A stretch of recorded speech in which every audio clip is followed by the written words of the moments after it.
So we're here at 60 seconds. Yeah. What can you tell me about the game? Oh, the game is a mixture of dexterity, kind of agility game with some strategy. Okay. The game is about you're in 1950s on American suburbia, and in 60 seconds there's going to be a nuclear blast and nuclear apocalypse. So your goal is to gather as much stuff as you can, your family, your supplies, your food, and you have only 60 seconds for that. So you have to make hard choices, and if you grab everything and you're set to go, you have to survive day by day on the apocalypse. Okay. So I can see, so he's got 60 seconds to grab all his supplies. Yeah. Doesn't look like he's grabbing a whole lot. Well, I only have 4 slots. When you're full, you drop them down and you're good to go again.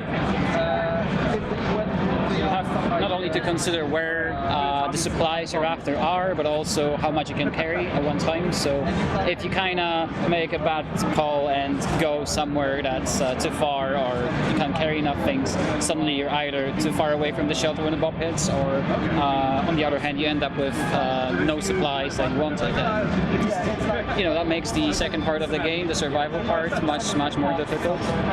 So I've noticed him grab some supplies and then he goes to the shelters and throwing them in the shelter, and then he goes back for more. And... Yeah, okay. exactly. Then he jumps in the shelter.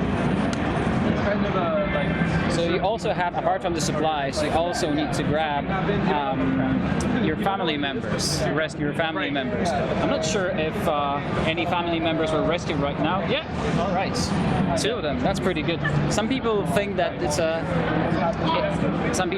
good strategy to actually leave everyone behind, just gather as many soup cans and as much water as you can. But that usually ends really badly because you go insane almost instantly because there is a toll. It's a very satirical, very dark humor game. There's a lot of comedy, both in writing and in terms of the presentation. But in the background, it is a pretty kind of serious topic theme, and you occasionally get kind of glimpse of it. So it's all fun and games, but then a lot of people actually, when playing the game, kind of asked us or told us that they never thought about what would happen if they had like a limited time before the world just went to pieces, and the game made them feel that way. So is there a limit to how long the game will run, like after you're in the shelter, or is it just like you just go so you run out of food and water? No, there's a specific end game. You need to be rescued. Okay. So there are people who actually go about and try to survive for as long as they can, and that's perfectly valid. Although in the end you will perish sooner or later because you will either run out of water or food. But if you actually engage in the kind of plots that unfolds in the Fallout shelter, you can get someone to come and help you get out of the shelter, either the army or someone else. So the kind of the primary happy ending is the army comes and rescues you. There's one more happy ending, and there's like a dozen of bad endings. Yeah, whenever someone asks us what are the endings, like, there are a lot of endings. You can end the game in many ways, but most of them are just being dead or driven away from your shelter. So the game ends when you die. Well, basically, mostly one of the endings. Yes. Okay. What's the longest you've seen somebody survive? Oh, I think it was 1 year, like 365 days. Oh, well, we had like a bug back in the day. Yeah, I think it was from the bug, yeah. And someone was like, oh yeah, I just survived 365 days. So yeah, pretty good. But the screenshot is still somewhere out there, and people are like, yeah, I've survived a whole year. Nice. So what platforms is this on right now? So it's available on Steam for PC and Mac. Okay. And today we just announced that it will be coming out for the iOS, for iPads and iPhones on the 22nd of September. So just 3 weeks away. Android at all, or? Well, I know it's a little harder to get on Android, but it is. And we want to we waited for a bit to actually get onto iOS because we wanted to get the kind of best version we could come up with, and it took us some time to actually translate the game into like keeping the original idea and the original feel, but at the same time making it simpler and easier and more accessible for users on mobile phones. And we feel that for Android, it's a bit of a different approach than to iOS.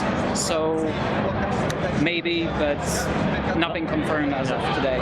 Android's got a lot more variety in the hardware. That's what I've been finding with a lot of games. Is iOS, it's basically one set of hardware. Exactly. Or for example, you have like limited resolution, right, for the screen. But on Android, you have like plenty of them, and you want our game to look always as good as it is right now. Yeah. So yeah, it's much more difficult. So I guess it's a technical problem rather than a conceptual problem, because we would like to get as many players to play the game. But we're a small team, we're just 3 people, and I'm the only programmer. So even though we have some external help for the mobile version for iOS, it's still it's not like a dozen people working on it overnight. So. How long did it take you guys to develop the game? Almost 2 years. 2 years. Mostly working after hours because we were still working our other jobs. But after you left our jobs, it was like half a year of full-time work. Yeah, to polish things up and get it out the door. Yeah, it's been out since May last year, so doing pretty well. We're still working on it. It's like we want to add some stuff. It's like free DLCs or well, you can call them DLCs, updates, but we want to add more stuff. New stories, new graphics. We still have plenty of ideas, so we kind of want to unroll them as time goes. The game seems to be going pretty well. I mean, there's a lot of new players discovering it every month, so there's influx of new people interested, but also kind of fans who like the game and come back to it every now and then. It's pretty great to be actually able to give them something new every now and then, so they can see it's fresh and still engaging. What's the cost on Steam for it? It's $9.99 dollars or euros, yeah. Perfect.